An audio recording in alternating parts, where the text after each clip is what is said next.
Hello everyone, my name is Hubert and welcome to Teach Me channel. Today we will be looking at GCSE Biology Diffusion.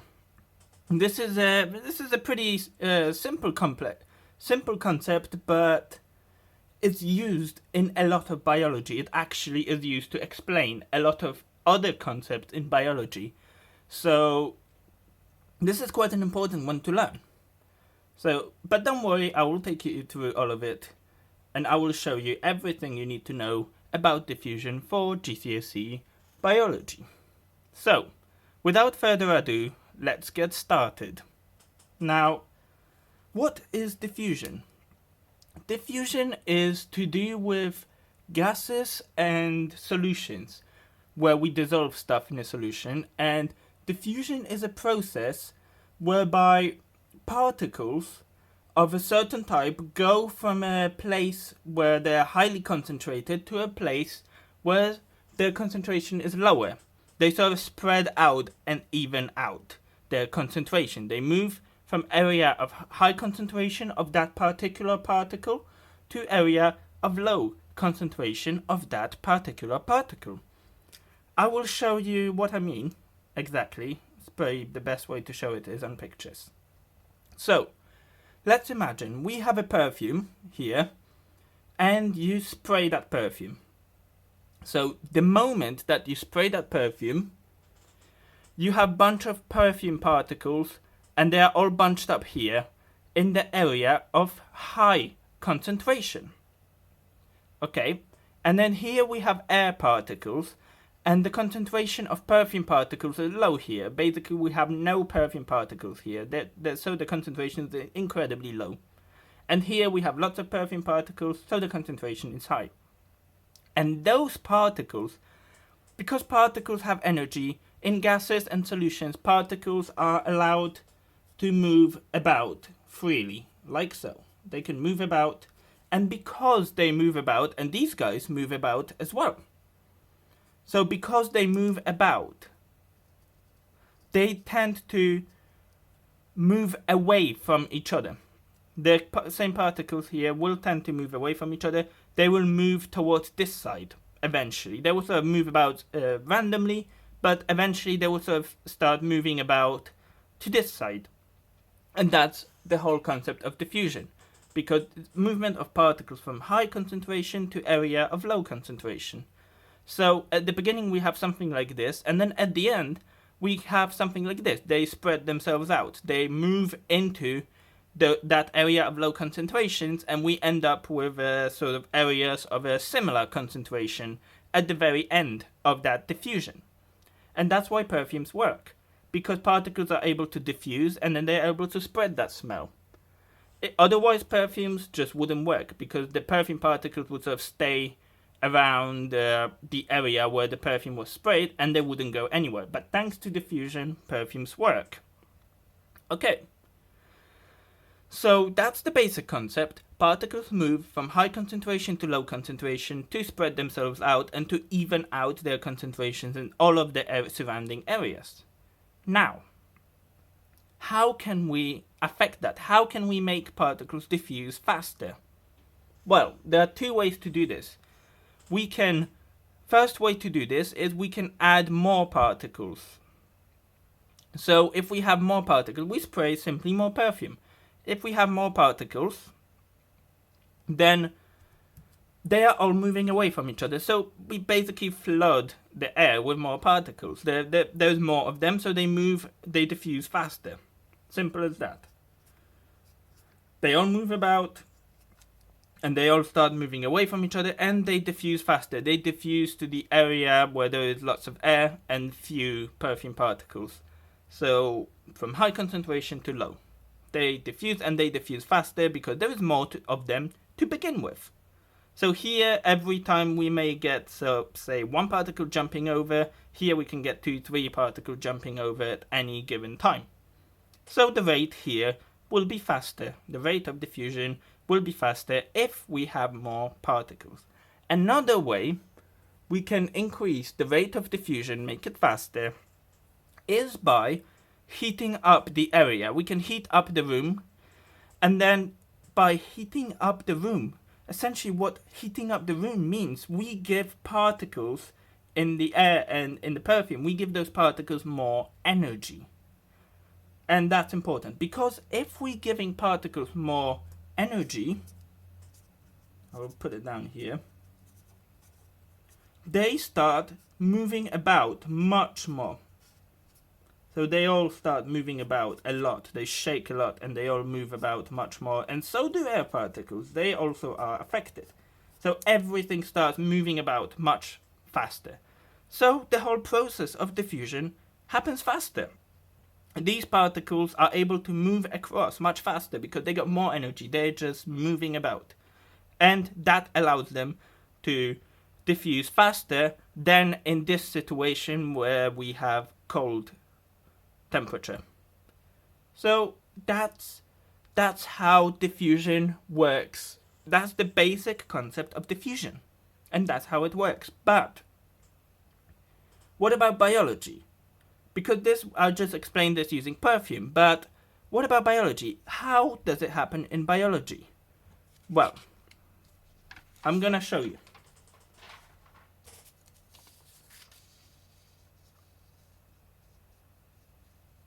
One second there. Okay. So the way diffusion works in gases and solutions. Now here I will give you a biological way that diffusion works in solutions.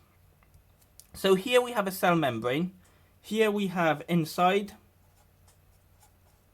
and here we have outside. So all that stuff here is inside the cell, all that stuff here is outside the cell. And what do we have here? And that here is a semipermeable membrane. I should probably actually write that down. Semipermeable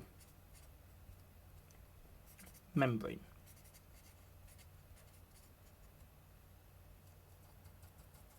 Right here. Okay, so here we have semipermeable membrane, here we have inside of the cell, here we have outside of the cell. And we have stuff inside the cell. So inside the cell we have here proteins, we have starch molecules, we have amino acids, we have water, and we have glucose. And on outside of the cell we have some other molecules that are not inside the cell. That's not really that important. And semipermeable membrane splits the inside from outside. Now, this is a beautiful example. This is absolutely great example to show how biology uses diffusion to our advantage. So we definitely want to keep proteins and starch within our cells. We don't want to get rid of these. They have very important functions in our cells. They need to be doing their job inside the cell. They have no business doing anything outside the cell. However, some molecules we have to be able to move in and out of the cell. So if a cell has too much water, it should be able to get rid of it. If a cell has too many amino acids, it can get rid of these to process them in a body and to excrete them. If the cell has too much glucose, again, it should be able to get rid of it. Because having too much of these wouldn't be great for the cell. Now, the difference here is that proteins and starch are very large molecules, whereas glucose, water, and amino acids are much smaller molecules. So what is happening here? Here, outside the cell, we have low concentration of all of these molecules that I just mentioned. Outside the cell, we have nothing. In this particular example, we have nothing outside the cell. Whereas inside the cell, we have a lot of protein, starch, glucose, water, and amino acids. And so what is happening? Diffusion is happening. We have particles wanting to move from area of high concentration, that means inside the cell, to area of low concentration, so outside the cell. So all of these particles will be moving towards outside of the cell. However, what we have here is a semipermeable membrane, and that membrane has little holes in it. And and it acts like a sieve. It allows smaller particles to pass through the membrane via diffusion. However, it is not allowing larger particles to pass through the membrane. So proteins and starch are kept inside the cell. They are not supposed to be on the outside, and that's how semipermeable membrane keeps those particular molecules inside the cell. Whereas glucose and water and amino acids are small enough to pass through that membrane, and so therefore they move from area of high concentration to area of low concentration, from inside the cell to the outside of the cell. So that's a beautiful example of how diffusion, how our body harnesses diffusion to be able to function properly. Also, probably worth mentioning that movement of water across a membrane is called actually osmosis, which is a specific type of diffusion, and we will make a video on that later. But as far as we're concerned at the moment, diffusion is going on here. So we have glucose going outside, water going outside, amino acids going outside, which are labeled in red, and then the stuff in green, proteins and starch, stay inside because they are too big to pass through the membrane.